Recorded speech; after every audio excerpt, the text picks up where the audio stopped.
Hello everyone, welcome to मेडीजी। My name is Madvi Dubey. तो student, आज आपके लिए यहाँ जो अपॉर्चुनिटी आई है वो निपको की तरफ से आई है, यानी north eastern electric power corporation limited. अगर हम इसकी बात करें तो ये मिनी रत्ना सीपीसी है, जो कि होली ओन्ड सब्सिडरी है एनटीपीसी की। तो यहाँ पर इन्होंने जो अपॉर्चुनिटी निकाली है वो एग्जेक्टिव ट्रेनिंग के लिए निकाली है वेरियस डिसिप्लिन में। तो हम यहाँ पे देख लेते हैं, इलेक्ट्रिकल के लिए यहाँ पे निकाली है इन्होंने। पोस्ट कोड मेंशन कर रखा है। आपका जो पे स्केल रहेगा वो 50,000 से 1,60,000 के पे स्लैब में आप लोग आएंगे। इसमें जो नंबर ऑफ वैकेंसीज है इलेक्ट्रिकल में वो टोटल 13 है।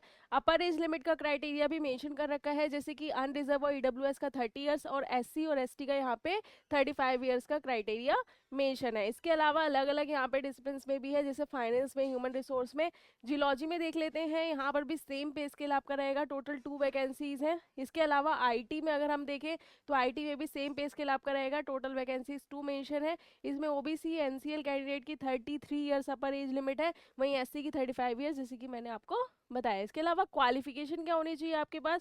तो एग्जेक्टिव ट्रेनिंग इलेक्ट्रिकल के लिए आपके पास फुल टाइम बैचलर डिग्री होनी चाहिए इलेक्ट्रिकल इंजीनियरिंग में।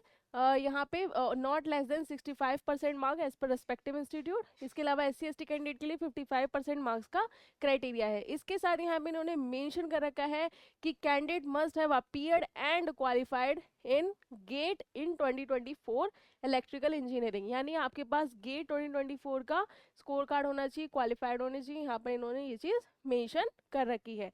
इसी की तरह यहाँ पे आपका जियोलॉजी का भी मेंशन कर रखा है। सेम चीज़ यहाँ पे आपकी अप्लाई होने वाली है। जियोलॉजी में भी आपका यहाँ पे गेट 2024 का आपके पास स्कोर कार्ड रहना चाहिए, ये भी चीज़ मेंशन है।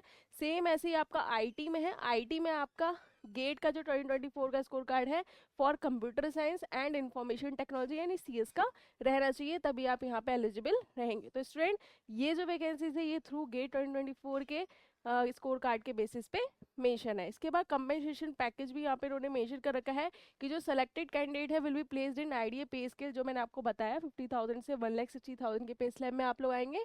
और मंथली अमेलमेंट्स विल बी 50,000 रहेगा। साथ ही इसमें डीए ऑफ बेसिक पे ये सब भी एचआरए सारी आपको अलाउंसेस भी यहाँ पे मेंशन होंगे। तो काफ़ी अच्छी अपॉर्चुनिटी हो जाती है आप सभी के लिए।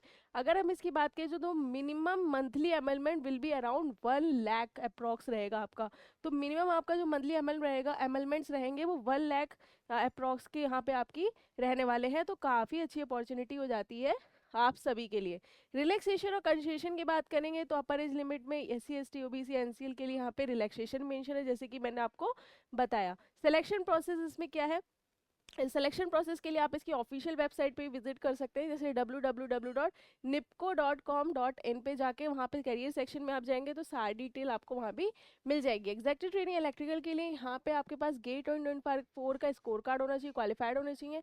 इसके अलावा आईटी में भी सेम अप्लाई होता है चीज़। तो यहाँ पे सिलेक्शन प्रोसीजर थ्रू गेट 2024 के हिसाब से आपका होना चाहिए। ऐसी सेम आपका जियोलॉजी में है। Depending on the number of application NEEPCO यहाँ पे एलिजिबिलिटी कैरियर फिक्स करेगा। कट ऑफ मार्क्स उसी के अकॉर्डिंग रहेंगे, कितनी नंबर ऑफ वैकेंसीज है। ओके, उसी हिसाब से आपकी मेरिट लिस्ट बनेगी। अबाउट इंटरव्यू, इसके बाद कैंडिडेट जो शॉर्टलिस्ट किए जाएंगे पर्सनल इंटरव्यू के लिए इन ऑर्डर ऑफ मेरिट के अकॉर्डिंग किए जाएंगे।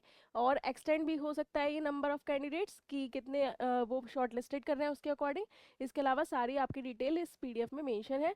ये पीडीएफ आपको वीडियो के डिस्क्रिप्शन बॉक्स में मिल जाएगी। हाउ टू अप्लाई, आप इसकी ऑफिशियल वेबसाइट पर जाके इसमें अप्लाई भी कर सकते हैं। और जो भी कैंडिडेट ईडब्ल्यूएस या ओबीसी एनसीएल कैटेगरी में है तो उनको यहाँ पे फीस में रिफंडेबल है।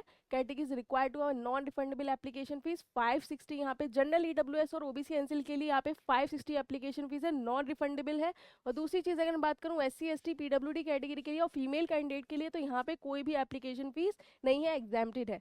ठीक है ना। यहाँ पर जो फी पेमेंट है थ्रू एसबीआई ई पे फेवरिंग निपको, यानी एसबीआई ई पे के अकॉर्डिंग यहाँ पे दी गई है। और अदर डिटेल भी यहाँ पे मेंशन है, कैसे कैसे आपको अप्लाई करना है आप इसकी ऑफिशियल वेबसाइट पे भी विजिट कर सकते हैं। Okay student, if you have any other doubt please do comment in the comment box. Thank you so much, take care, stay tuned.